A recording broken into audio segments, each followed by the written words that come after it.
মহুয়া সেই রাতের দৃশ্য মনে করার চেষ্টা করল। যখনই মহুয়া আকুতি স্বরে ওদের পা জড়িয়ে ধরে বলেছিল, কাউরে বলেন না আপনারে পায়ে ধরে, মজিদ পা ছাড়া মা ঘরের বউ হইয়া ভাতারের মায়েরা খাইছিস।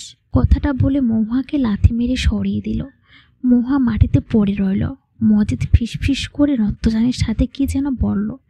একটু পর নত্যজান বলল, যাক কাউরে কমু না, কিন্তু শর্ত। মহুয়ার চোখের জল মুছে, কি শর্ত? তোর মায়ার সাথে কয়েকদিন যা করেছি আন থাইকা প্রতিদিন করবো, হেতে টেহাত দেব না। মজিদ বলল, মেয়ের থাইকা তুই বেশি গরম, মা মাইয়া একসাথে অল্প কিছু দিমনি যা, যদি রাজি থাকিস। মহুয়া চোখের জল মুছল, রবিটের মতো দাঁড়িয়ে বলল, আমি রাজি। মহুয়ার কথায় দুজনের চোখে মুখে পশ্চাতিক আনন্দ। নত্যজান বলল, তো দেরি কেন, আজ থাইকা শুরু, মাল খাইয়া হিট আসছে, চল ঘরে চল। মহুয়া ঘরে গেল। মজিদ নত্যজান বোতলের শীষটুকু এক ঢোক খেয়ে বিশ্রী শব্দে ঢেকুর তুলল। নেশা ধরেছে, শরীরে হেলদোল যাচ্ছে। দরজার কপাট ধরে মজিদ দাঁড়াতে গলার বরাবর ছুরি কোপ, সঙ্গে সঙ্গে গোঙারের মতো শব্দ করতে লাগলো মজিদ। এই অবস্থা দেখে নত্যজান পালাবে, তার আগেই মহুয়া দৌড়ে তার পিঠে ছুরি বসিয়ে দিল। পিঠে আঘাতে যখন শরীরে ভাঁজ করলো, তখন বুক বরাবর ছুরিটা বসিয়ে দিল মহুয়া। মুহূর্তে রক্তে ভেসে গেল আঙ্গিনা। মজিদ শেষবারের মতো হাত পা ছটপটিয়ে যে শান্তিতে ঘুমিয়ে পড়ল।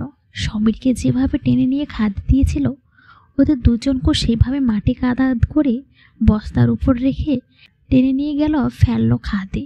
এইরকম জখম হওয়ার পর সেখান থেকে বেঁচে পালানো অসম্ভব। তার উপর ঢাকনা ছিল কংক্রিটের। অফিসার ডাকে মহুয়া হুঁশ ফিরল।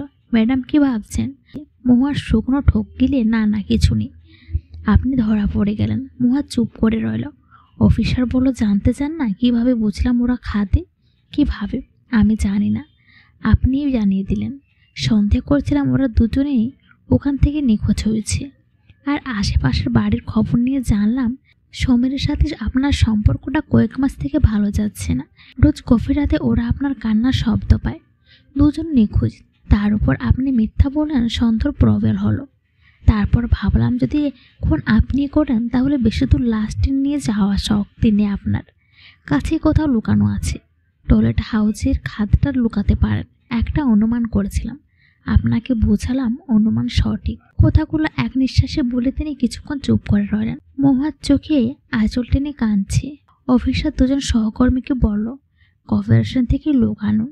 গুন্ড গ্রামে কর্পোরেশন কই পাবেন স্যার? মেথড নিয়ে আসি, আনুন। মহুয়া আঙ্গিনায় বসে পড়ল।